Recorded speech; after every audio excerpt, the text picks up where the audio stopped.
Okay, so for the YouTube audience, we're back in another video, but for those on the stream, we're just taking a short break and just came back from it. So, let's talk about Suikoden 2. I think Suikoden 2 is going to be a very divisive game based off of the people that have been in the chat before and praised the game.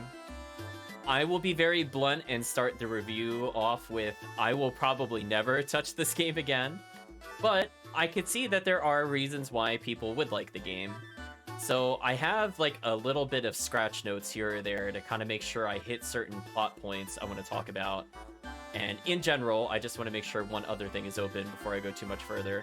And the reason I say it is because I think there are a surprising amount of positive things to say about the game. Like, for games I don't ever want to play again, this one, you know, it wasn't too bad in terms of, like,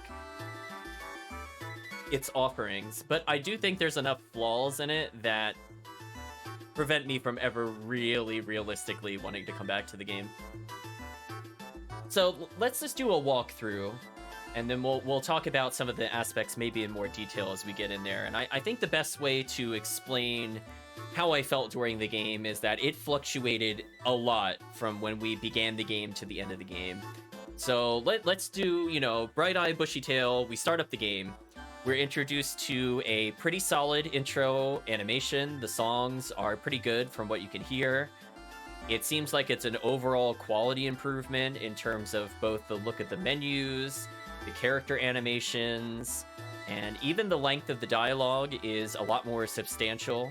So you go through your first choice of the protagonist waking up in the camp, and you could either choose to walk around for more lore or just get straight to the story.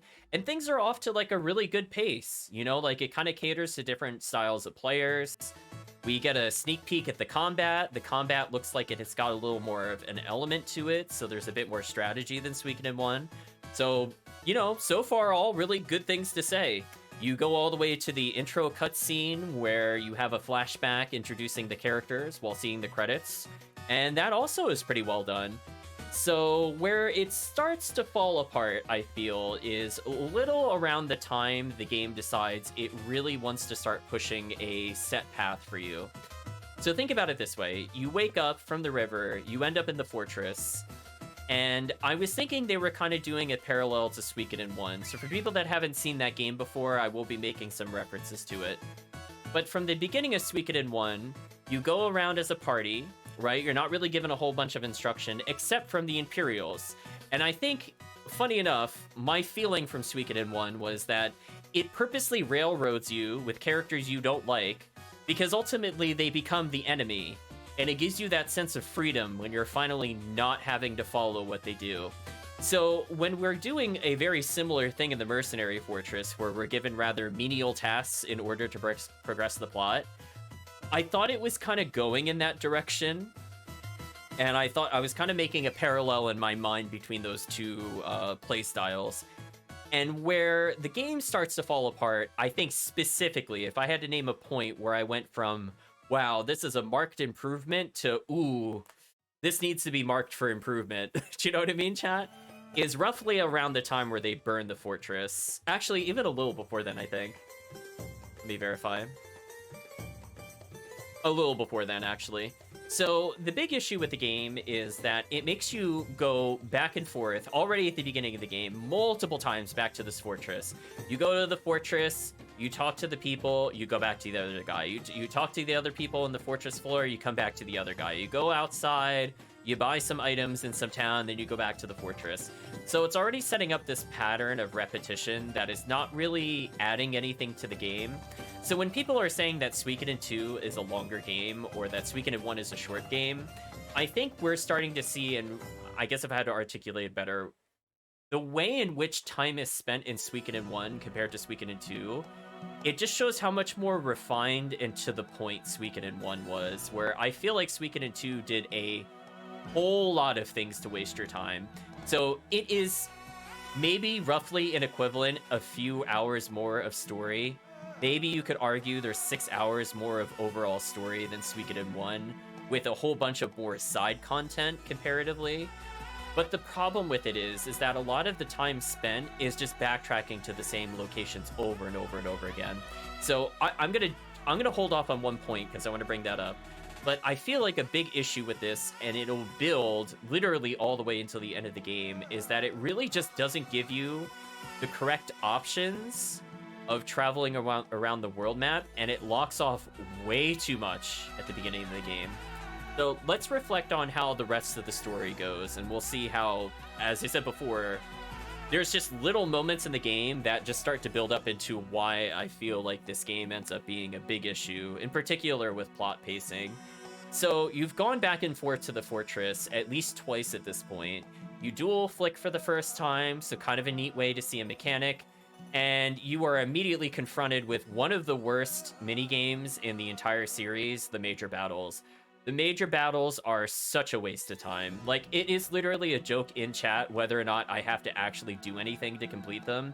And it really, really does not help that the first two major battles, you can win by doing almost nothing. In fact, you don't even have to do anything other than, I think, do, like, Fire Spear 3 times.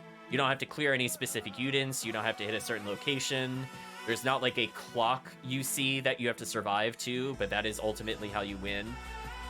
And I feel like this game has a lot of mini games that are like that are, yes, they are different, and yes, there are a lot of them, but they are not interesting because either the reward is not there, or they give this facade that this is going to be like this cool new major mechanic to replace the rock, paper, scissors battles of the Suikoden 1 Wars and to add like a new strategy element, and it fails. It fails really hard. So already I'm feeling a little disillusioned with the game, and we haven't even gotten to Muse yet, like in the story. We're very early on in the story still, and I'm already starting to see the cracks, as it were. Yeah, it's really interesting because they could have made it more Fire Emblem-esque, and there honestly wouldn't have been a problem with it. And the big issue with it is, again, just everything auto-completes itself. And it just feels really, really bad that it's like that. It's one thing if it's literally just the first battle auto-completes itself, but this is a problem throughout the entire game. I think even of the final 3 battles, 2 out of 3 I auto-won. Only one of them forced me to move into a city. So that mechanic is a big waste of time. Couple that with the sound issues, where the battle music doesn't play, and it already is taking me out of the game. And we haven't even gotten into, like, the crux of, like, what makes the game, as it were. So after you deal with the mercenary fortress, you pick up the runes for the first time. Joey ends up with the sword. You end up with the shield. You go to the Sindar ruins. And somewhere between the major battles and the Sindar ruins is where I feel like the game has just fallen apart at this point. So one thing I'd just like to say, I forgot to mention this earlier, so let's back up slightly. One thing that made me excited about the game is when you were in the Mercenary Fortress, there were some things that offset the tedium of it, right? Like when you're pushing boxes and you're forced to push boxes in the storehouse, I'm like, okay, I don't like it, but it's the game's way of tutorialing me that I need to talk to people or I need to move objects. So it's like, I don't like it, but it is necessary to complete certain aspects of the game. So like, I kind of like grin and bear it to get through the tutorial aspect, and then obviously they burn Tutorial Fortress down. Now the problem I have with them doing this is they also introduced other mechanics that would have been really great if they didn't just take it away from you. And I'm going to talk about them because we were up to, what, 42 lockouts? Technically 43 if we count me softlocking post-game. And that is the storehouse. First and foremost is the storehouse. I think it is absolutely ridiculous that you could put away items at the beginning of the game that you collected. And to be fair, there are actually really good items you could get this early in the game. Like, we got things that gave us extra money. We started getting, like, double beat, like, really early into the game. Like, really, really not far at all into the game we received these things. And already, if we put those in the storehouse, we don't get access to that for like another, if you're talking to every single character, blah, blah, blah, first time through, not doing any shortcuts. We don't get access to it for like another 20 hours in the story. And I think that is completely absurd and completely unnecessary. Another aspect that I feel really made me mad when I started playing this segment of the game is that it takes away all of your character agency. So what I mean by that is that you also had the ability to swap party members. It already gave it to you by this point in the game. In fact, that's one of the people you had to talk to in order to advance their little missions. You have to talk to Leona, and that's the big deal that they made, that she could party swap you.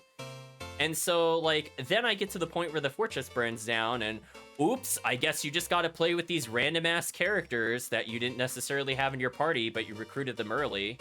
So I feel like it's already punishing you for trying to get ahead of the curve to get the 108 stars.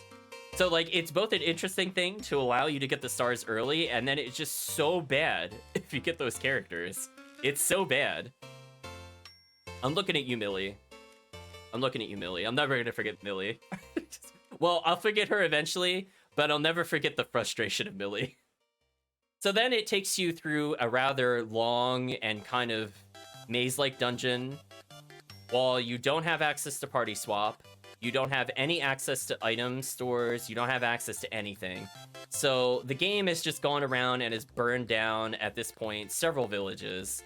And it is a theme throughout the whole game of, look at the shiny thing, play with the shiny thing, then they take away the shiny thing and go, you don't have 100 stars, you don't get to see it again. So I'm looking at you, Blacksmith, we don't get until 100 stars, which is absolutely BS how late you get that into the game. I'm looking at you, Boat Travel, that is just so irritating to do because there's not a quick way to get to the boat because they decided it was a good idea to make the castle a maze and there's no shortcut to the docks. I'm looking at you, Blinking Mirror, that we don't get until 65 something stars into the game, or 70 plus if you collected all of them up to that point, which is completely ridiculous because that's more than 3/4 of the way through the game, and the game has already made you backtrack more than 50 times. So there are just a lot of things like that that I just feel like add up a lot, and it will just irk me. So it's not one specific thing about Suikoden 2 that I dislike and that would make me not play the game. It's just a lot of things in this game just do not work for me. Now, contrast it with a fairly interesting political tale. Yeah, it adds up after a while. Like, contrast it with the politics of, like, the what was it? I forget the place. The round table in Rock Axe. I forget what that place was called. It's just like the meeting room. Like, contrast that to, like, politics and other things and like the downsides and atrocities of war, which are interesting themes to explore in a video game.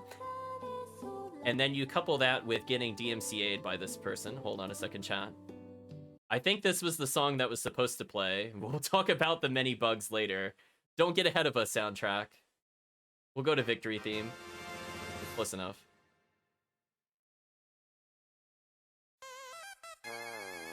Good enough. The defeat song is also very appropriate. So just kind of couple that with I lost my train of thought thanks to the music. Let me back up a step. So you've gone through, you go to the Sindar ruins, which feels like an overly long dungeon, and I feel like it of itself is a difficulty jump. I did not go far enough. Sorry, chat. Darn you verbal songs. Later. We'll get through the review, I swear. Let's go to the song randomly. No lyrics, please. Thank you.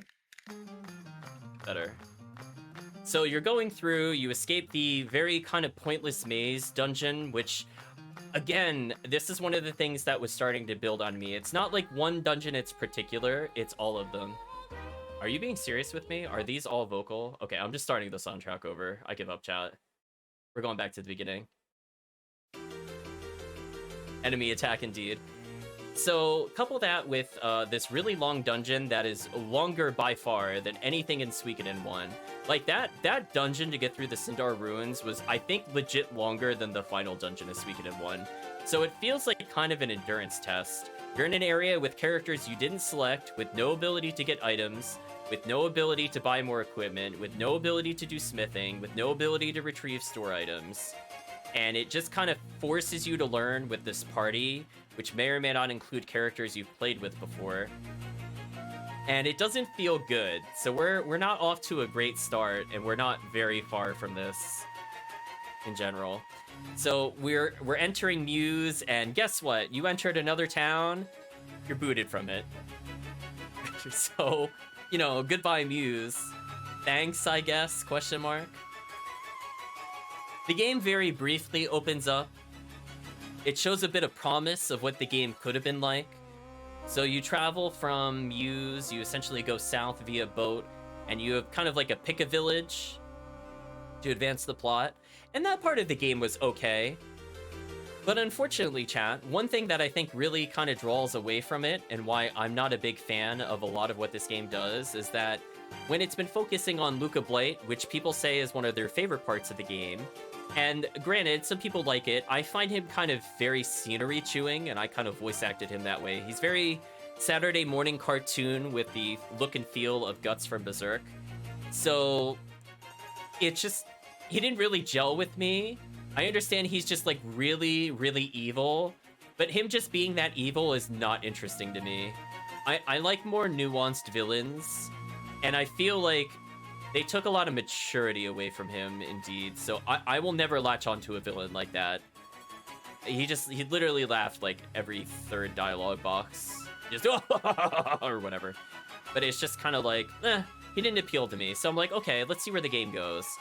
And one kind of factor that was going through it, and that I think also kind of detracted from the story, is one, they have extra villains that I think add absolutely nothing to the story. Everything involving Necklord should not have been in Suikoden 2. I'm just gonna state it. He should have died in Suikoden 1. They should have moved on from that plot point, and they should have focused on their other characters more. I don't find any of the things they did with Victor during this plot in order to arbitrarily give him the Star Dragon sword back any bit interesting. I didn't care about the Vampire Hunter character. I didn't care about the destroyed village at all. I just had no connection to it, right? We're watching somebody that is like actively heinous, and then the game is like, you know what we're gonna do?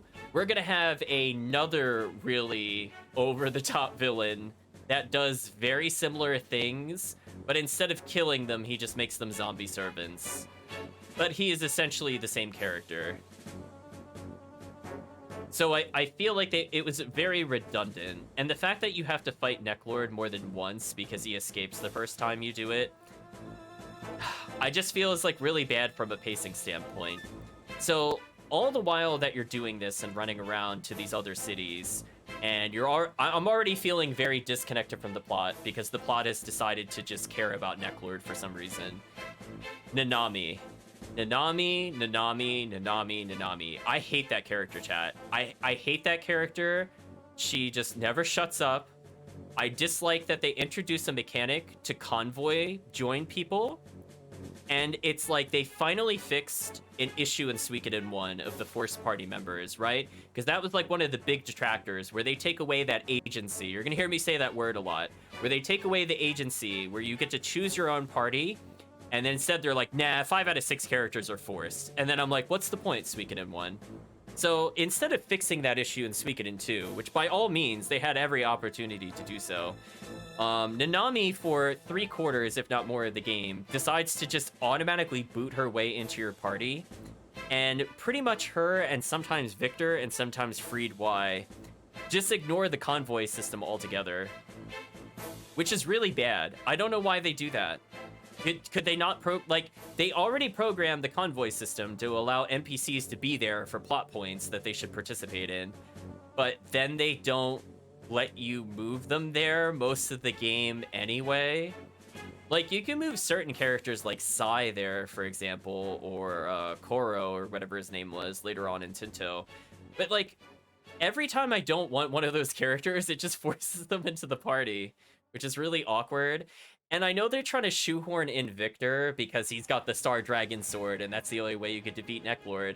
And I'm like, they wouldn't have to do that if you just don't put Necklord back in the game. Problem solved. And Nanami doesn't need to be in our party at all. With the only time I think they could have gotten away with that is literally the part where she gets shot later on. I think that is the only acceptable time to do it, and they should not have done it prior to that point in the game. Legend has a similar problem with forced combat, especially the main character. Exactly. I feel like this game, it's a little harder to reach the level required to get to Let Go compared to Suikoden 1. So anytime you end up in the game's kind of padding central, whether you're exploring the ridiculously long Cave of the Wind, which is, again, at least 2 to 3 times bigger than any dungeon in Suikoden 1 at this point, So going through that windy, twisty maze with inescapable combat, with a few characters that you're still not allowed to choose, it's not a good feel for the game. It's not playing to what makes Suikoden 2 strong.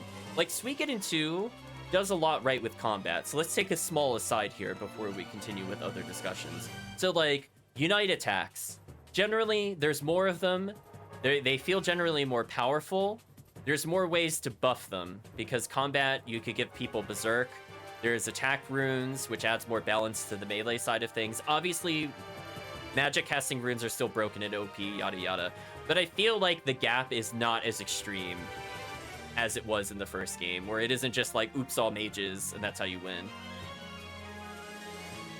Kavishan says, don't mind if it's one fight, but all the time sucks. Even more so if it's more than one character, right? So, like, you want to take advantage and actually play with the new systems of the game. Like, if you care about Kinnison, and the dog's name, I think, is Shiloh or Shiro. I think it's Shiro.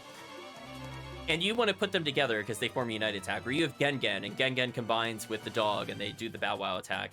When you actually care about the characters, it still prevents you from using the characters. It's like, that's like one of the game's best strengths, and it just takes it away from you arbitrarily, even though they have multiple systems to stop that compared to Suikoden 1. So it has, like, actual improvements over the first game, and it just squanders them with dumb decisions like that. And it's like, that hurts me the most when I play the game, of knowing that, like, all they had to do was change, like, one really minor thing and maybe a few small things, and this game would go from, like, to me, like, very average to, like, good, or possibly game of the year, depending on how much honestly they trim out of the game. As I said before, there feels like there is a lot of filler.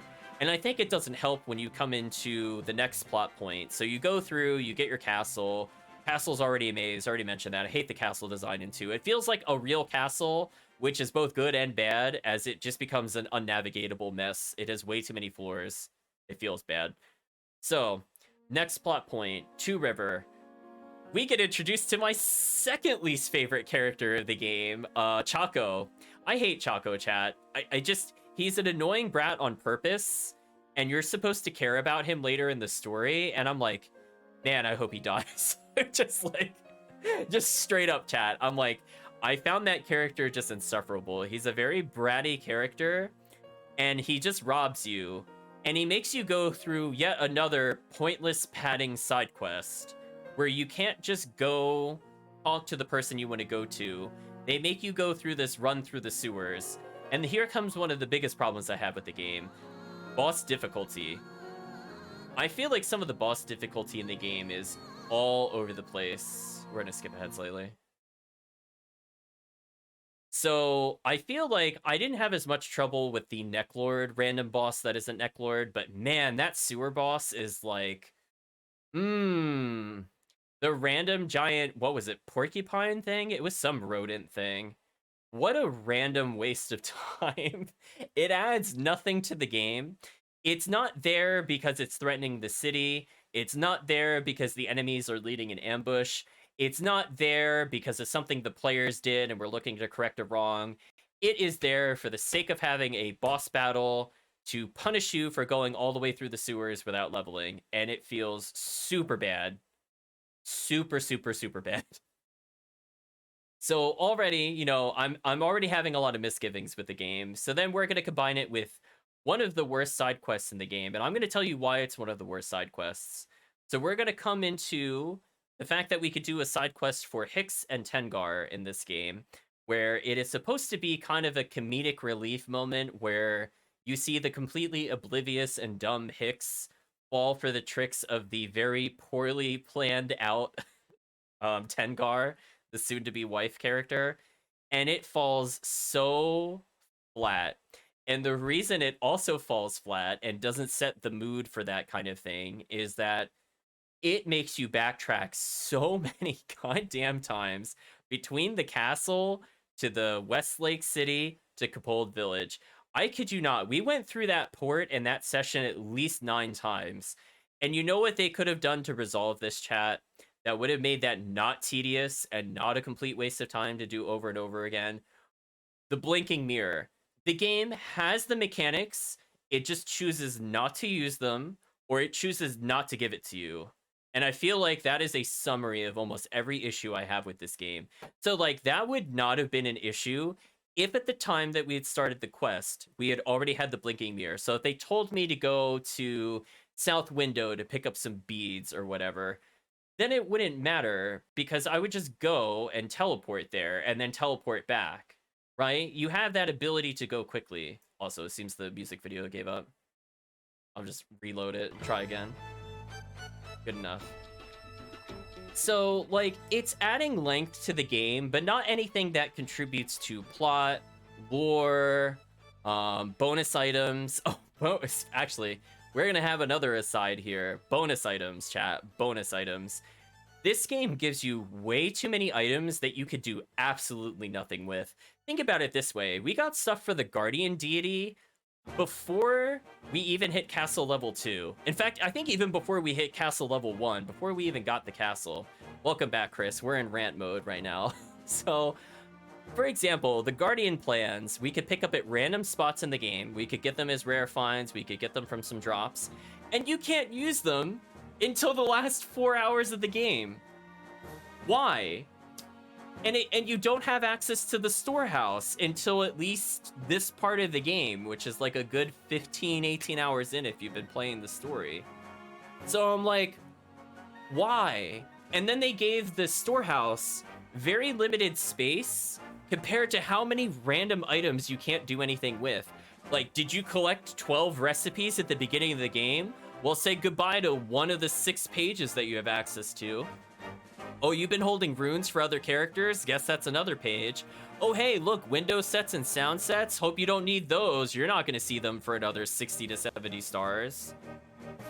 And it just, like, fills your inventory with such dumb crap.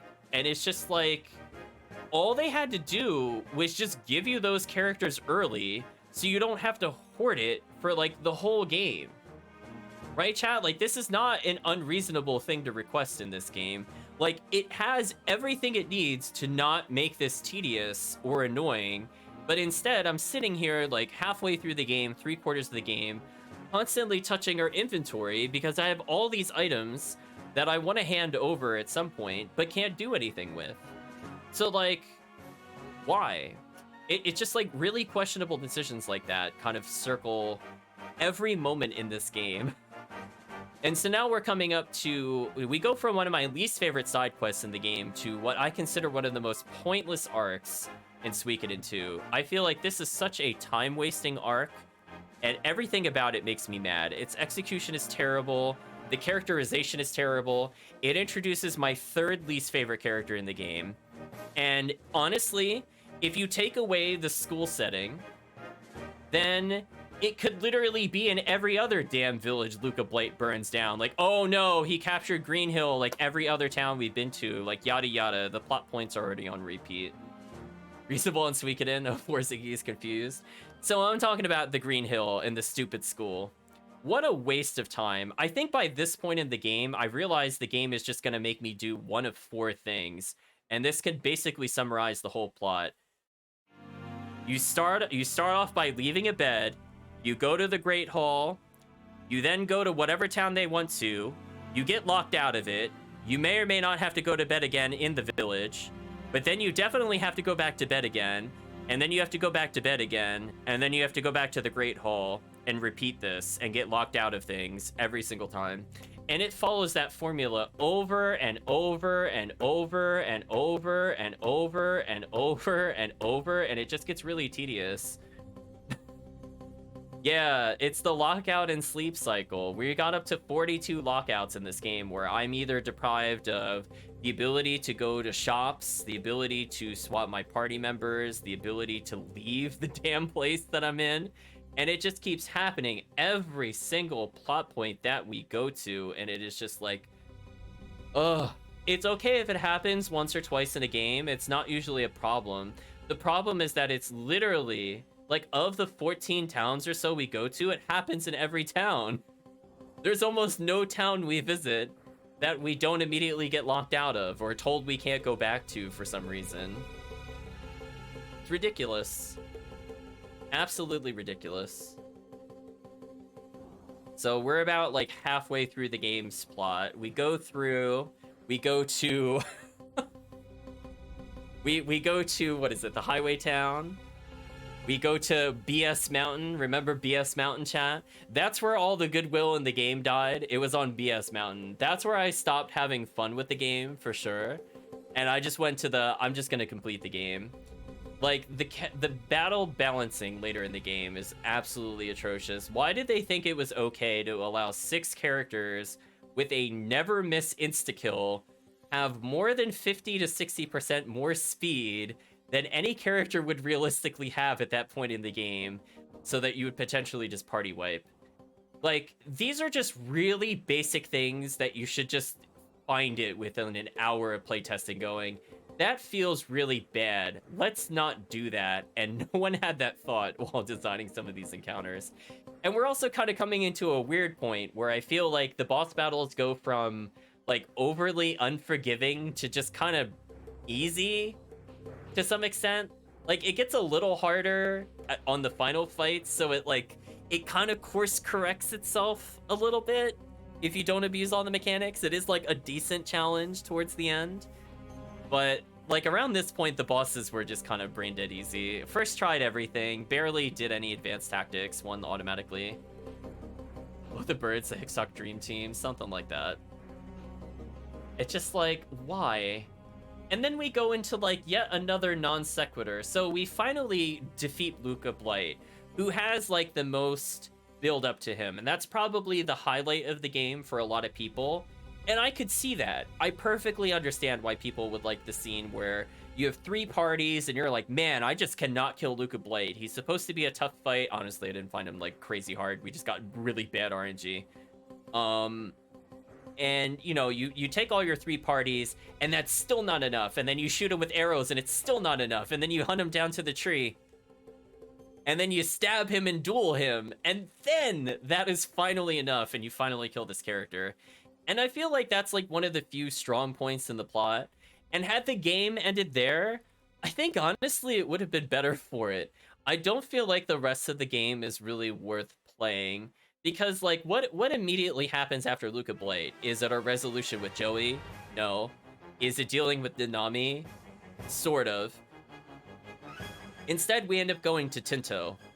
And Tinto is yet another village where you go to, you get locked out of, then you come back, then you fight a boss, then you re-unlock it, and then you go to bed like 5 million times in that one guild hall, and then you gotta go back to the main town. And it's just like, I don't feel a reason why we had to fight Necklord there. I just feel like the plot really, really stalled when it was like finally coming back on track after that atrocious combination of the Kobold Village plus Green Hill combo. Like, it was finally starting to get into the plot where it would kind of pull me in. And then it decides that let's just go fight Necklord again. And the Necklord fight is really easy. Yeah. And then, like, you're supposed to feel bad for Nanami, so you could potentially get the bad ending at this point in the game. And let me say, chat, we're going to jump slightly ahead in the chronology to talk about this. The fact that Nanami at the end of the game says that she needed to get away from us in the true ending, I was so insulted, chat. I was so mad. Because I'm like, all this woman does is join our party, complain, try to get us to be pacifist, and then never shuts up. And I'm like, oh my gosh, I can't handle this. I'm like, there are so many more interesting female characters in this game. There are so many other better written characters. I would have loved if any of Nanami's dialogue went to any of them instead. Like, we could back up slightly and talk about the previous mayor of Muse. I like the more adult women, sounds a weird way to phrase it, but more of a mature woman. I don't like the childlike constant asking of questions from Nanami where she goes, what, no, and she repeats everything like 3 times like that. I'm like, this game is repetitive enough. I don't need to read the dialogue of hers over and over and over again. I miss this. Did she die or not? Well, in my favorite ending, she dies, but in the game true ending, she lives and we abandon all responsibility, which I think is an absolutely terrible message. I don't agree at all with the true ending of this game. I'm like, wow, leave everyone to just die to the forces of the North? Wow. Way to go, Protag. Hey, did you know that's the person that tried to assassinate you? That actually happened in the game. That's not an exaggeration. I'm like, duh, Nanami. I'm just like, shut up, Nanami. Yeah, the canon one is you run away and you go with Joey and Nanami to who knows where and never show up again. Yeah, the true ending sucks. just stating it. I'm just like, is there anything else we're really missing from like a plot complaint standpoint? As I said before, surprise, surprise, you go to the Rock Axe City, you just get kicked out, of course. Roll your eyes. You go and eventually retake all of the major cities. Some of the major battles have importance, most of them don't still. They fake you out with Shu's death because they love killing strategists in this game. Oh, I'd also like to state one other thing. I kind of glossed over this because I was just looking at the places we visit, but not necessarily the people we talk to. Apple is another example of a character I really don't like. I don't think she's in my top 5 least favorite characters in Suikoden 2, but she's up there, chat. She's probably still top 10. I just don't like certain characters, and she is one of them. I don't like how they portrayed her as so useless and groveling. Again, I like strong, independent women in video games. I love characters like Velvet and Berseria. I like the Valkyrie and Valkyrie Profile, not Profile 2. So coming from those games where they have like a decent head on their shoulders and they have like a clean plan, and you know, sometimes there's panic, you know, there is emotion involved, but ultimately they aren't acting like some 12-year-old child. And I feel like a lot of the women in the game act like that. Yeah, Apple was really pointless. I agree. It's just like, ugh, there's the Dragon Orb from Valkyrie Profile 2, exactly. Right, like there's so many better and more interesting ways to write them. Like if they want to introduce a character that acts like they're 12 to 17, don't make them the protag. I just find that insufferable to sit through. I can't, chat. I can't sit through dialogue like that. I don't like these characters. So when Nanami, one of my least favorite characters, aka my least favorite character, talks with Nina, my third least favorite character in the game, and they're talking about like, oh, spooky ghosts in the Green Hill school. I'm like, man, I hate this. It's like, I'm like, what does this have to do with the rest of the game? I want to do like that sign where you do the wrap it up. You know, like, can we get to the point? And actually, speaking of which, I glossed over this. We're gonna go back to Green Hill for a moment. So I called it a pointless arc. Let me go into detail why it was a pointless arc, and I felt like it could have been done in any other location and not wasted our time. So I like that a majority of what looks to be a kind of side quest in order to play the game of investigating the manor in order to progress the plot was one of the most pointless additions of the game.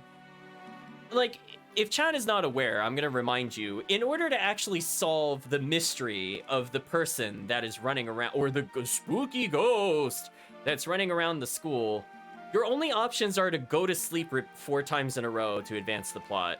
You at no point interrogate the teachers, you don't investigate the suspicious statue that obviously leads to a hidden door, and we all knew it was gonna lead to that. We can't investigate the cracks in the basement. We can't investigate any other clues like footprints or items left behind. So it's just like, if you're gonna detour the plot, could you at least like do something with it? Because a majority of the time, it just kind of went, let's go exploring. Come on, guys, let's find out more about the school. And then 9 times out of 10, you just go to sleep at the dorm because there's nothing you could do. Or it'll do things like, it'll leave you in a city, and you know you can't leave the city, or maybe you know that the city is the plot, and the game tells you, because it loves telling you what to do, that X and Y have to happen. But then it fails to tell you that T, U, and V have to happen first. So you're just like wandering around the city or like your own castle, like Shu's not at the Great Hall, and I know I have to talk to him, so what do you want me to do? and you just kind of have to meander to random floors in the castle, or attempt to leave, or attempt to revisit a location after leaving, and that feels really bad because it is like weird in how railroady it is, and at the same time you still cannot progress the plot. It's actually a really fascinating phenomena. Like, most of the time I can kind of view playing an RPG kind of like taking a highway, right, chat? Like, there's the main storyline, which is the highway, and you could choose to get off at many ramps. There are many sites and attractions you could go to, but ultimately you have to join that ramp, and you gotta keep going towards your end destination. This game is more like a bicycle path, and it is like, if you try to go off of that bicycle path, your bike will just topple over, and you'll scrape your knee. Because there's nowhere else to turn. You are staying in your designated lane. You are not allowed to explore for more than 65% of this game, if not more. Just think about it this way. We still could not explore every location until almost literally the final area. We couldn't go to anywhere in the final area until literally the final major battle of the game. We didn't get to go back to Green Hill after it got locked out until the last quarter of the game. And then a lot of areas like Rock Axe we couldn't do until after we did yet another major battle. So then, like, more than half of the game is locked away at the 3/4 point of the game, and it will gradually unlock over time again. But it's just like, I just shrug when we come into these things. Oh, hold on, chat. I think I missed some dialogue. Polika was more mature than Nanami, and she was a child. I fully agree with that. I was not bothered by Polika as a character at all. Because again, she's not a protag, and you don't have to, she's not forcing her way into your active party every 5 seconds. The random hallway is nothing in it but saturate the end against the wall, exactly. But it's just like, it gives you like things it thinks you should do, and it'll tell you to do it, but that's not actually what you need to do to advance the plot a lot of the times. So I feel like between like the very poor plot progression flags, that's what I'll call them, in Green Hill, leading up basically all the way until Tinto, I feel like that for me was like a super low point in the game with like, I guess like an interesting cutscene with Luca Blight, I guess. But I think what detracts from the game is that I never really cared about any of the characters that left us. Because I just like, I know where they're coming from and I just don't agree with them, or it's Nanami and I just don't want to do whatever Nanami wants. I think that's like fair enough to say. So I think we covered basically everything there. I will say the duel system is about the same as the other one, so that one ported pretty well in the Suikoden 2. Major battles, garbage, absolute waste of time. Oh, let's talk, oh, we were talking about mechanics earlier of like how to improve the gameplay and flow. Hey chat, how many dungeons do you think you could use Escape Talisman in? Because I can count them, I think, how many actually worked. But it was bad, chat. Like, again, it gives you an option to fast travel out of a dungeon to avoid backtracking, which is not a very interesting use of your time. You like, either you want to recruit other characters, or you want to go back for items, or you just want to progress with the plot. There's a lot of reasons you don't want to have to walk back through an extremely long maze-like dungeon, looking at you backtracking to Cave of the Wind again and not offering any shortcut at all, and then we have to walk all the way back out again if you don't have an escape talisman, by the way. So again, it's just like, if the escape talisman doesn't work in all dungeons, then it's a bad item. Exactly. It works in so few areas. Like, offhand, it worked at Mount BS, it worked in Cave of the Wind, it worked in every border path. So I think there's 5 of them in the game, so that's 7 locations. And I kid you not, I think that's it. It might work in the final dungeon, but I don't know why you would ever use it there. I think that's it. It doesn't work in Rock Axe. It might work in part of the Tinto mines, but not all of it. So I'm willing to maybe expand that number up to 9. It doesn't work in the sewers. It doesn't work in the any of the town dungeons. It doesn't work at the castles. It doesn't work at like anywhere in Muse, obviously. And a lot of the game takes place in city-related fields, like Unicorn Forest. It doesn't work in the Unicorn Forest. It has to be like a separate loading zone for it to work. So I would say it's very safe to say less than half the places you visit, and that includes towns, you can actually use it in. So it was just a dead item, because also you have to factor in, a lot of the times you go to said locations, it was at least polite enough to take you out of the dungeon, but then unfortunately, it still then wants you to go back into the dungeon for other reasons, like recruiting characters like Sid or Persmerga from Cave of the Wind. So like either way, you still have to go back there, and it ignores what it did in order to not make it tedious. So big F, chat.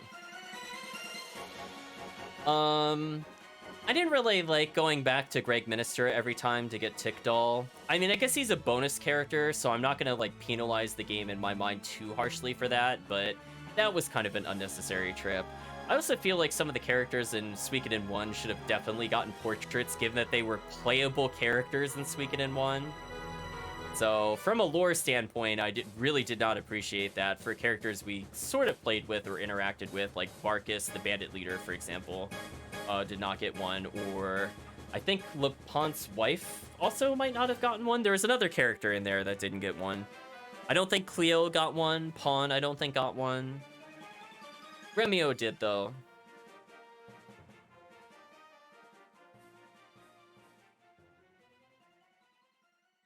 Taking a moment to rehydrate. So that's why I said I needed that moment to go get more water. So I think we talked about most of the plot. We talked about the music. I think the music for the most part is good.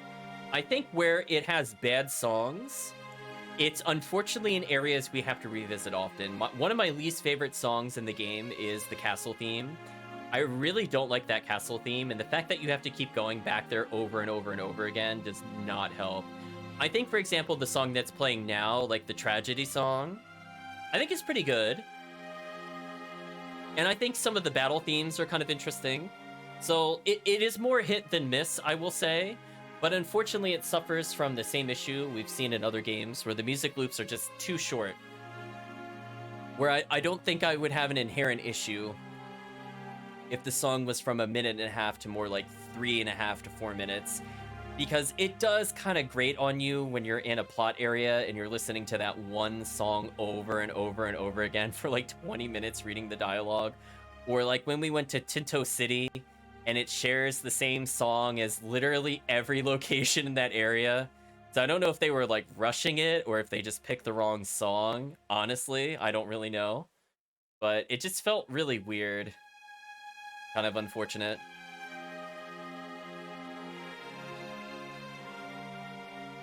I would say the other highlights of the game for me were when we did the Guardian Deity. So sorry, Chris. If you missed that, I highly recommend you go back and watch that. That was truly a sight to behold. Other than that, like other moments that I liked, either from a story element or something else, I don't know. Actually, I'm going to issue the challenge. I meant to do this at the beginning. I meant to ask you a question and then see where we get there, but we'll ask it now. It's fine. So I want you to tell me, for the people that have either first seen the game or even if you've seen the game before, like, who were your favorite characters? And then I want to ask you a follow-up question. So I'm not going to ask the follow-up first. I'm going to let chat post it for a bit. We'll move on, but I want to circle back to that point. So I meant to ask that so you guys could think about that as we went through that. So we went through, we retook the cities, yada yada. I feel from the standpoint of combat, we'll talk about that briefly. The difficulty kind of dropped down during the second major filler arc of the game. I don't feel like anything from, like, let's say Muse to the end of Tinto, or honestly all the way to Rock Axe, was even hard at all. It's just kind of free. So I feel like the difficulty was a bit bare there, which is a bit unfortunate. The random encounters started to get a bit more brutal in Rock Axe, more specifically. Shiro, just because I like dogs, and a huge Berserk crit he did.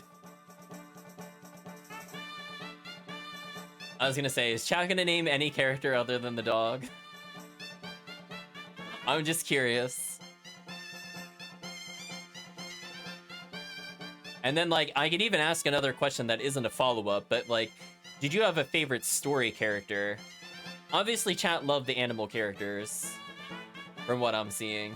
Let's see, chat immediately responds with Muku Muku and Gadget, since Gadget just mocks Meg and Muku Muku can only moo. And neither are really plot-relevant characters. Exactly. So, yeah, I think there are some definitely trolly characters. You're sad we didn't get the octopus. Technically, I left that up to chat vote, but nobody said anything for the octopus, unfortunately. We ended up getting the unicorn instead. In fact, actually, let's talk about this while we're waiting for decisions to roll in. The creepy unicorn as well. So there are a lot of bugs in this game. And so, like, going from the start to finish of the plot, I mean, we listed them all in a separate video. I'm not going to list through every single one again, but a lot of them, like, you can encounter unintentionally, and I do feel like they cause big issues with the game in terms of, like, keeping you in it. Like, Annalie, when she went to sing her song on recruitment, is a great example of, like, the audio just failed to play. We have the war battles where the songs randomly don't play. There's known issues with the characters, like Chaco can be recruited at level 1, or there's 4 other characters that randomly will be level 99, which I feel like will ruin the enjoyment of players that just want to play and feel fair with it. So if they don't actually want to exploit the game, that's a big problem, because you aren't really given a choice to do that. There's broken AI with the Monware and Eyeflower. We didn't really see it in our playthrough.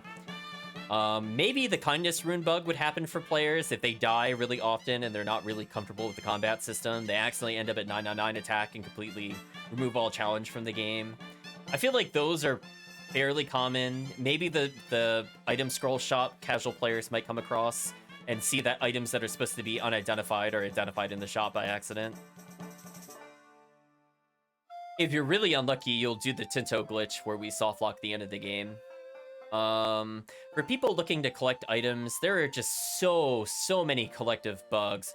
Recipes can bug out, sound sets can bug out, window sets can bug out, handing in multiple seeds or animals to the castle equivalents, the managers of them, anyway, will bug out and you only get credit for one. Like, there's just so many really obvious issues. Like, I'm not saying a game can have bugs and not be good. Like, I like games like Valkyrie Profile. People like games like Final Fantasy IV, Final Fantasy VI. And most of the time, the bugs are not detrimental to the gameplay. Like, you might experience them, or you might not realize that a mechanic stated is not actually how something works due to some issue with the calculations. But ultimately, it doesn't impact you as you go through the game. Whereas I feel like Suikoden 2's, I don't think it's possible to go through a bug-free gameplay, even if you know about them and try to avoid them. Like, they are just so overly abundant in this game. It's ridiculous. Ridiculous. So anyway, let's circle back to what the chat was saying earlier. There's a creepy unicorn, story character, Flick was tolerable. So I'm gonna be honest with you, chat. If we're talking about characters that I liked in Suikoden 2, not a single damn character was from Suikoden 2. They were all from Suikoden 1. Like, I liked the kind of sarcastic humor of Victor. I think Flick was a lot less whiny in this game. He felt generally more adult. He used him for comedic relief, and I didn't super care for it. And again, that's more of the fault of the third character I don't like in the game, aka Nina. When it comes to other characters that are interesting, I guess there's, like, okay characters. Like, I feel like Gengen should have had more cutscenes. I would have been way more endearment towards Gengen than I would have half of the characters they introduce. I didn't really care about characters like Freed Y or Yoshino. I really didn't care about any of the Necklord characters at all. They were just too late in the game, and I just honestly just didn't care about them. Really didn't like Nanami. Didn't really care about Joey. Didn't feel one way or another, honestly. Most of the other characters are just kind of blah. Like, I'm honestly not gonna remember them a month from now. Yeah, I would say the best way to describe it is none really stood out in a positive way. Like, they played very similar roles to their Suikoden 1 counterparts, and not every character in Suikoden 1 was well written or memorable. But I feel like there were just a lot worse overall characters in Suikoden 2. Like, think about Sheena. Sheena had so much dialogue, and that character was not likable either. We'll put that as unlikable character number 4. Sheena was atrocious. Like, just shake your head, chat. Like, I do not like womanizer characters. I'm like, please respect women, please.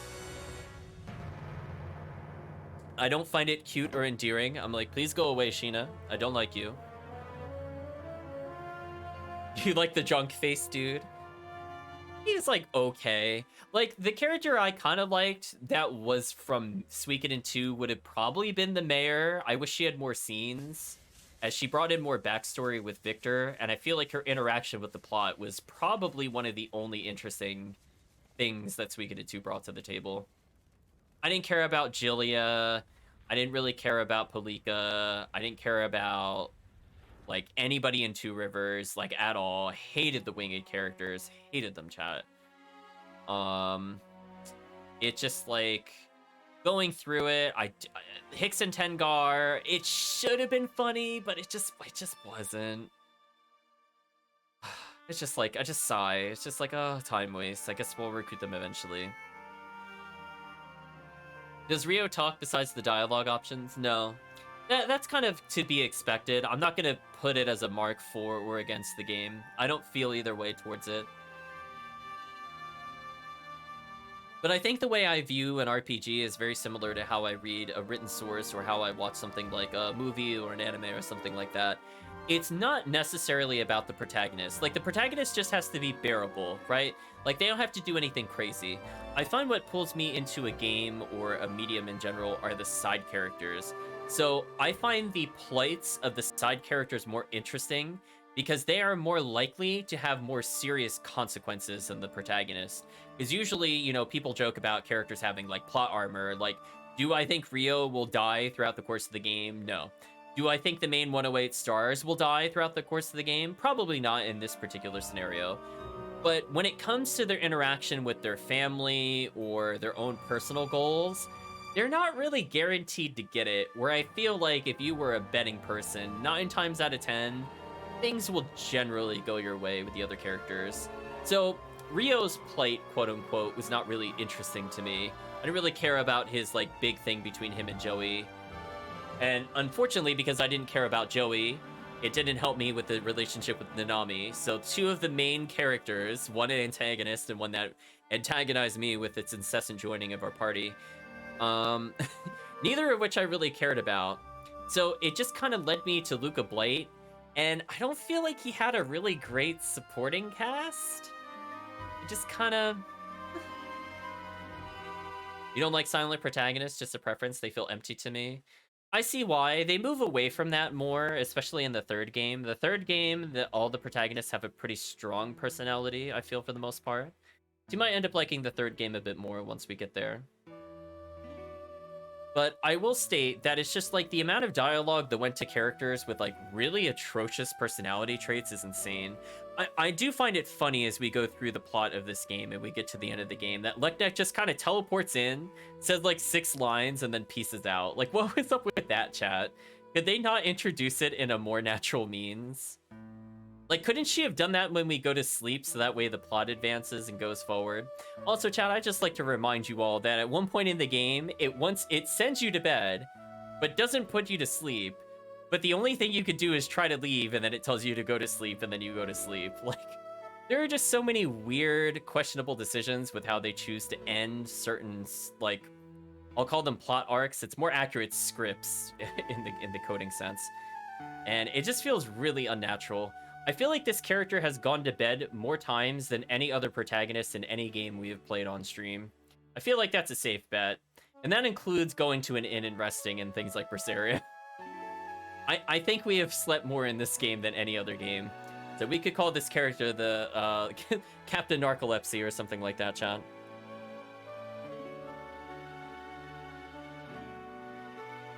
So yeah, Calvisham. Again, like the draw of the kind of games with the silent protagonist is you don't play it for the silent protagonist. You play it because he's thrust into like an untenable situation where he's going against family. Like Suikoden 1 does this pretty well, for example, even though it doesn't have a ton of dialogue. Like your character is very straightforward. Your motives are kind of questionable, but you get to see how it tears apart the lives of the people around you. And you have to kind of fight your best friend at one point. Spoilers, that happens this weekend in 2-2. And you eventually, you know, build a bond with a character and they pass away towards like the halfway point of the game, and they sacrifice themselves for you because they believe in your mission. And that to you is supposed to be the turning point for you to finally have the motivation to complete the game. The problem is that that doesn't really happen in Suikoden 2. It tries to tell you what your motive is, but then you could just arbitrarily deny it about a little past the halfway point of the game and get the bad ending. And then the character that is supposed to be really torn up about it is just super annoying and also lies all the time about it. So it's kind of hard to find, like, it's hard to get into their shoes, as it were. Maybe there are a lot of JRPGs that pick up one character and exaggerate it, makes the one thing all the character is. And I feel like you see that a lot with characters like Gerudo were mostly really flat characters to me. Luca Blight was an extremely flat character to me. I just like the more nuanced villains. Like, I like them doing, like, I don't like the characters being evil for the sake of being evil. I want them to have, like, a real reason for it. Like, why did Luca Blight want to summon the Wolf Beast Room to kill everybody in the world? I don't know. He's got some kind of daddy issue. That was my takeaway from the game. That's why he kind of went bad.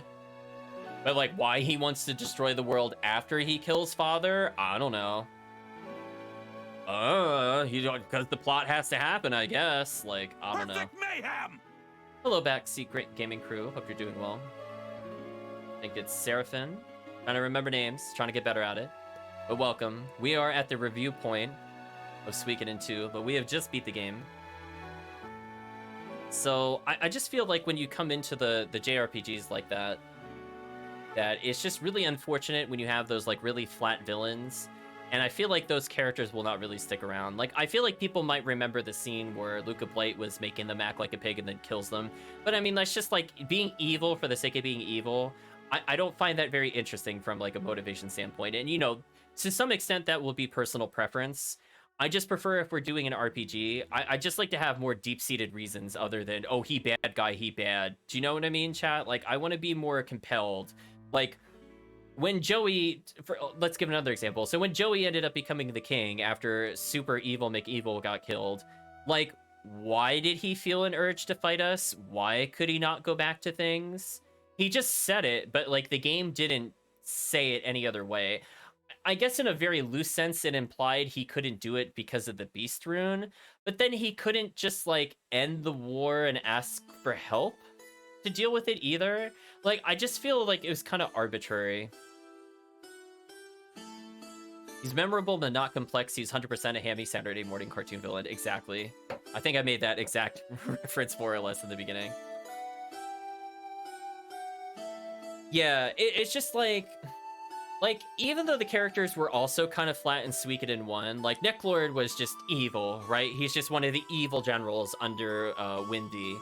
I think where Windy was more interesting is she doesn't want to destroy the kingdom. She just wants the power back from her sister. And so she's trying to find a way to do it. And so, like, she does evil things to accomplish her goal. Whether or not you feel like her goal was kind of one-sided or not is one thing. But, like, ultimately, she wasn't just looking to destroy the world for destroying the world.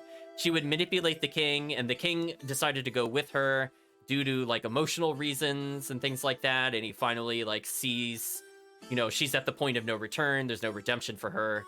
So he does the only right thing he could do, and he dies with her, right? Like, that to me was a far more interesting story, even though they didn't go into too many details about it, than, like, anything we saw in Suikoden 2, unfortunately.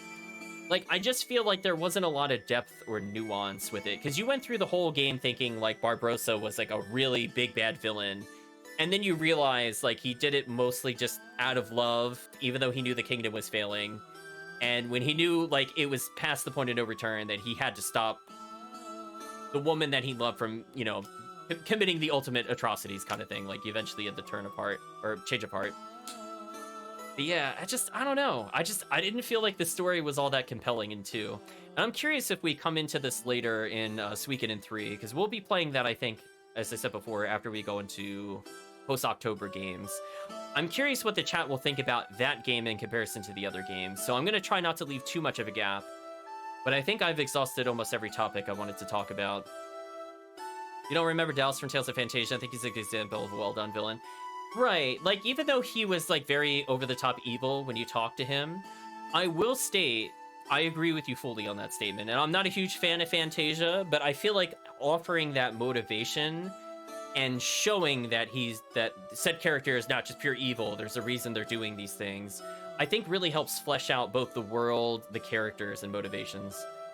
So, so Ziggy, I have to ask. That's what I see in the chat. But yeah, we're winding down with the review, aka the rant. As I felt like this was an interesting game to talk about.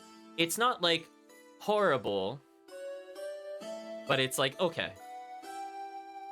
Now that you've hooked Chris into playing Axiom Verge, when are you gonna come play? Axiom Verge, what an interesting game. I feel like I want to talk about that, I think, outside of the review. I will state my short statement of, I think I played with a bug and weapons didn't do the right damage, and I found it very frustrating. It had to do with refresh rates. It was something like, the flamethrower was supposed to be really powerful or something like that, and it just didn't work.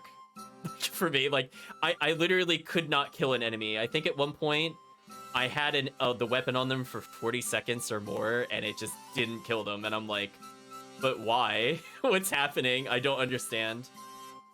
Yeah.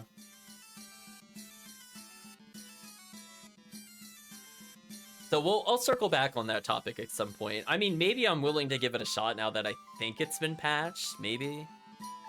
I don't think I'd play the second Axiom Verge, but maybe the first one. I played through it just once, though. Been a while.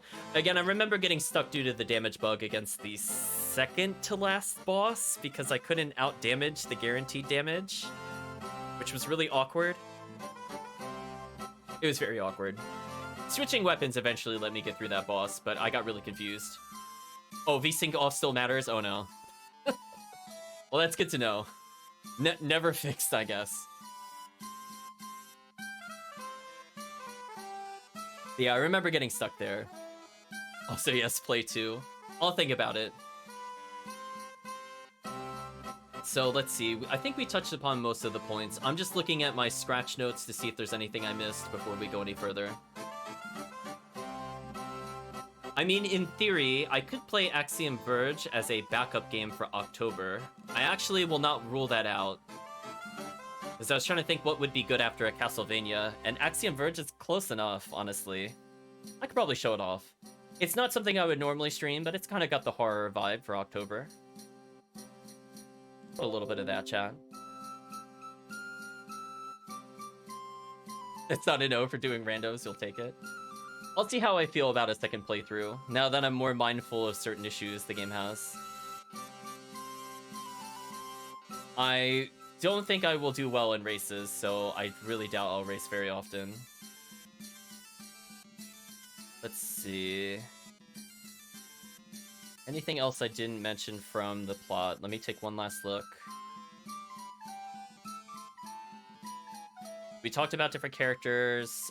We talked about... I don't know if we talked about it. I'm going to circle back on it one more time. So I do not like the listening stone / crystal mechanic, where you go through and you have to pick an animal and advance the plot for the sole reason that you can lock yourself out of the true ending arbitrarily. So if you recruit the octopus and you get the octopus's son, I think it's son, I don't think it's a family member, it locks you out of the true ending arbitrarily. There's just like a lot of quirks with the game that I just feel like I'm kind of tiptoeing around it, trying not to break it. Which is, it feels like that with Soten sometimes, you know, it's tied together with like chewing gum and spit and maybe a couple rubber bands to get it in like a loose shape. It feels like that with Suikoden 2. The game feels really unpolished in the last half, so I think this will be the final point I have to say about the game. What happened to the translation half of those game, like halfway through the game? What happened, chat? Remember the translations? Think about how solid the first half of Suikoden 2 started, and then think about the last half. Like, did they just run out of time for translation? Did they have multiple translators? Like, just the really awkward font choices used, combining words because they don't respect, I think it's called kerning, but the space between letters. So they pick a font where it's, like, all over the place. On top of that, with them having, like, grammatical errors and spelling errors. So, like, I'm trying to figure out what they're saying, and I think towards the end of the game in particular, it got very distracting. Like, I know every RPG will always have a spelling error, etc., but it's like, when they try to say, like, everyone's got to do this, and it's like, everyone gotta do this, and they, like, skip letters, and there's, like, merged words, I literally have to stare at it and figure out what they do. You feel like the translator gave up? I feel like the translator gave up. I mean, like, they called Crystal Valley Crystal Ballet. Like, I understand it's like a dialect thing, but it's like when you're trying to understand what they're talking about, you're like, what the heck is Crystal Ballet? And then you're like, what? Why are they looking for a ballet? I don't understand. And then you're like, oh, Crystal Valley. Oh. Oh. Oh. That makes more sense. Or they spelled Joey. My favorite is they spelled Joey's name correctly once. Instead of Jowy, which they do the whole game, they spelled him Joei. Just once. It's amazing. You should replay Suikoden one of these days. Interesting. So I'm always curious if you have an opinion towards, but I don't want you to go into plot details, but of the ones you played, which ones were some of your favorites? Because I was trying to discuss this when people were here earlier. I'm very curious why, if people say Suikoden 2 is their favorite. Unfortunately, they're not here to talk about it because I was going to give a lot of... Obviously, we were very critical of it over the past hour. But I was just saying, in general, you played 1 to 3 years ago. Oh, that's not too long ago. Oh, you played 1 3 years ago. Oh, never mind. Yeah, it's not too bad. Unless you mean 13, you didn't mean the hyphen there. Yeah, I played, I think, up to 4, and I played them more or less when they came out. So a lot of them I haven't played in like 12 years. Critical? No, exactly. So we played Suikoden 1 on stream, but I forgot to record it, quote unquote. So we just went back and replayed the whole game. A year later, obviously, we wanted more time to pass. But yeah, I just feel like Suikoden 1 will hold up to me. That game feels like it is meant to be speedrun, in a good way. I think the game really supports that kind of flow. And there's not a lot of tedious backtracking for the most part. We'll be revisiting 3, I think, in November. And that's going to be very interesting. Because it tries to experiment, and I feel like, for the most part, I think it's a very interesting and good experiment. But there are a couple things that are a little suspect, but we'll save that for another review in the future. Yeah, I feel like this game in particular, there's just a lot in here I feel like that just is just like really atrocious. If you're looking to get like all the lore of the game or trying to get all the collectibles, I feel like you are trying to push the boulder up the hill, as it were. Only to see it roll all the way down as it gets cruelly taken away from you via bugs. Oh my gosh, I feel bad for anybody 100%ing this game. There's no way they could do it without a guide. I refuse. If they said they did, chat, they are liars. You have permission from me to call them liars. There is no way anybody 100%ed this without a guide. Without a million saves?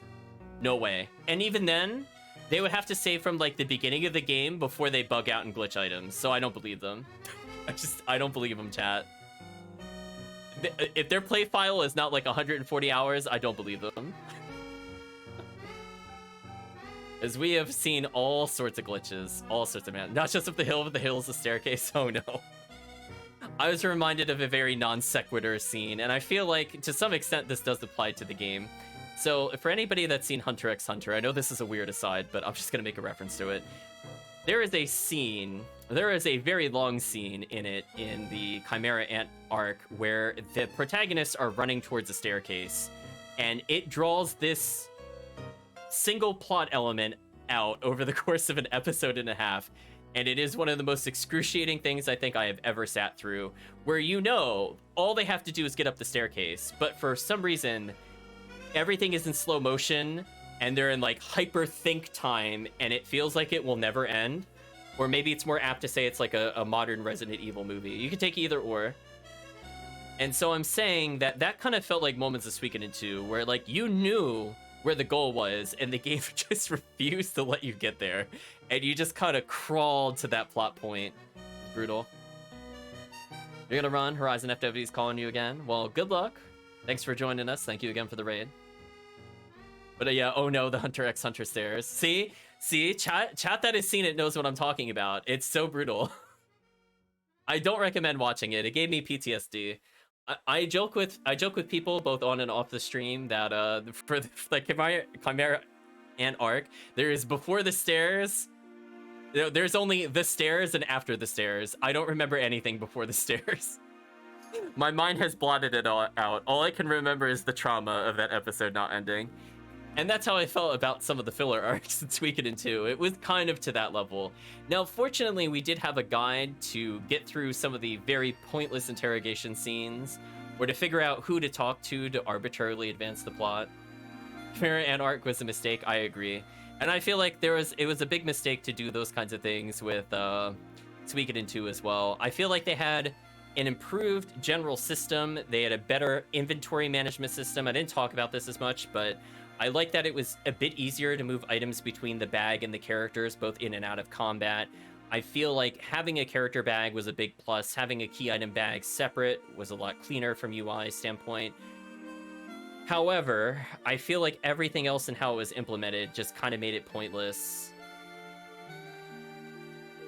It's just super, super unfortunate. I never ended up using items. Like, I never ended up using an item and then pulling from the bag. Like, it was a neat feature, but it just wasn't really worth it. I could see it if I was doing more of a challenge run. I might need that, but from even a casual gameplay standpoint, I never used it. I don't know. I mean, I did like that it had like a million healing items in the game, so it made the random battles less brutal, but it is what it is. So anyway, chat, I don't think there's anything else I forgot to mention. I feel like we covered basically everything. That was quite a rant. So that will be a healthy video, I'm sure. So for anybody that happens to watch this on the VOD or the YouTube, I'm really curious. I'm not going to get into an argument. If people think like, oh, that didn't bother them or whatever, I'm going to just leave it there. They had their chance to say it while we were streaming. At this point, I'm going to move on from Suikoden 2. But I feel like most of what I talked about, I feel like most of the people here, if not all the people here, that have never seen the game before, probably share my opinion. I think that's safe to say. There's just like a lot of little issues. I don't think there's something inherently terrible with the game. Like, I will not say the combat balancing was as broken as something like Koldeka, for example, like that first battle and that final boss, for example. It's just like, if only it had spent a little more time in the oven, it could have come out just right instead of like partially deflated. I could see all the elements that people would like in the game. It has a lot of things to still like in the game. Like, chat loves all the animal characters. And I think making them a little stronger, I think would be preferable. We'll have to see how they go into the later games. I do like that they leveled without needing equipment. I just feel like it was a mistake to not give them more runes or something, because they fell off super hard by the end of the game, unfortunately. Yeah, the Birdmen are very wrong. Yeah, that one was, they're genuinely terrible, genuinely bad. Like, that is actually indefensible. Anybody that defends that, I will say, is actively wrong. There's a lot of things that you could say subjectively are good or bad, but I do not agree there should be a mechanic that will RNG dice roll. You instant lose before you get a turn. That is absolute BS. No one likes that. If anybody does, they are either lying or they are severely masochistic. And they should seek help, chat. Tell them to seek help if they like the Birdmen encounters. Again, if there was only like one an encounter, maybe it wouldn't be too bad. But again, they didn't do those correct levers. They needed to just go through and touch up the game, both in terms of how the plot progressed, as well as the combat, as well as other things. And it could have been, to me, like one of the most memorable and top 10 RPGs. And maybe to some people it still is. Maybe they're willing to overlook all the myriad of flaws that we talked about. And we talked about a lot of issues with the game. And that's fine. By all means, enjoy the game for what it is. I will just state, I have no more interest in running this. I will never boot this up again. If you request it in the future, consider your request preemptively denied. We're going to move on to greener and better pastures, hopefully, as people have been waiting for me to play Suikoden 3, and we'll do that eventually. But you know what, chat? We're not quite done with the stream. However, I think we are done with the review, as I cannot think of anything else to state. I think we ranted long enough. The chat, we're going to give one last salute, one last goodbye to YouTube. But if you've gotten to this point, or maybe you just clicked on it out of curiosity, I'd just like to thank you for checking it out. And speaking of checking it out, we'll give one final shout out. I can't believe I missed this earlier. You're wide open! Thank you, Inaba Sakata, for following the channel. But with that, chat, I don't think I have anything else to add. So for all the people on YouTube and or watching the VOD, I'd just like to say thanks for joining, and hopefully we'll see you again next time.